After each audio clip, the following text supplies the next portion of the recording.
Kawatsi, Keshe. Greetings from the Indian Pueblo Cultural Center here in Albuquerque, New Mexico. I am John Jahadi. I'm from the Pueblos of Laguna and Zuni. I am the Museum Cultural Educator here at the Indian Pueblo Cultural Center, and I welcome you to our Tour Tuesdays, the beginning of our online virtual tours here at the Indian Pueblo Cultural Center.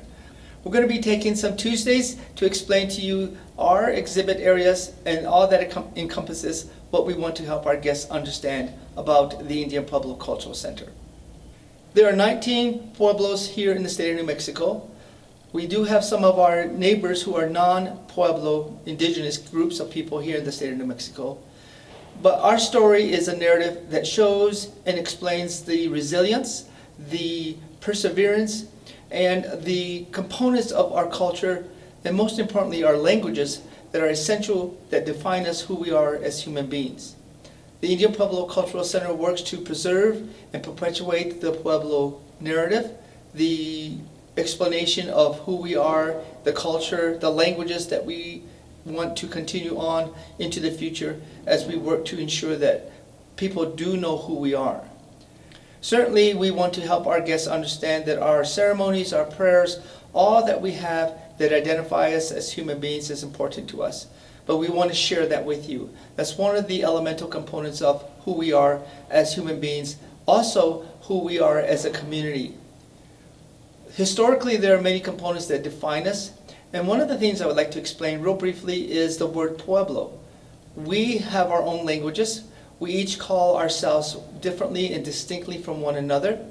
However, the term Pueblo was imposed upon us by the Spanish explorers, expeditioners, and we would say invaders who came to this area in the 16th century. They simply saw all these groups of people as similar, the same, perhaps maybe even just coupling them all together. And as a result, they began to identify them as Pueblo. But one of the things that identifies us as distinct individual nations, community groups, and civilizations is our own cultures, our own ceremonies, our own languages. However, we still use that term today. You see that in our website on the front of our building. But we still have an identity that defines us as distinct, individual, separate, and unique communities that identifies us as individual groups of people. Many of our cultures have ceremonies, spiritual belief systems, and most importantly, matrilineal components that define us and give us a sense of identity. That is the story, that is the narrative of what the Indian Pueblo Cultural Center wants to help explain to our guests. And so as you take a tour through our virtual exhibit here, those are the things we'd like for you to take away, that we are distinct individual communities, that we continue to build upon these cultural components, these heritage characters that our ancestors created for us.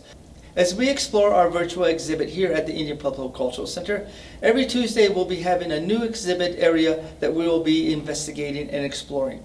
Join us next Tuesday as we begin our virtual tour of the Indian Pueblo Cultural Center. Next Tuesday we will begin with our first tour of our emergent stories in one of our sections here at the Cultural Center. We hope that in the future you'll have the opportunity to come and visit us and we can meet face to face. If you do have any questions, please do send us some email contact us through TripAdvisor, our email address, our website address. We'll be glad to help you with any questions, concerns. And especially as it comes to educators, we have a whole program that's available through our Indigenous Wisdom website that will help you explain to your students and help you understand and gain a better understanding of who we are as Pueblo people. So welcome to the Indian Pueblo Cultural Center. Take your time, enjoy yourselves, and we hope you have a good day.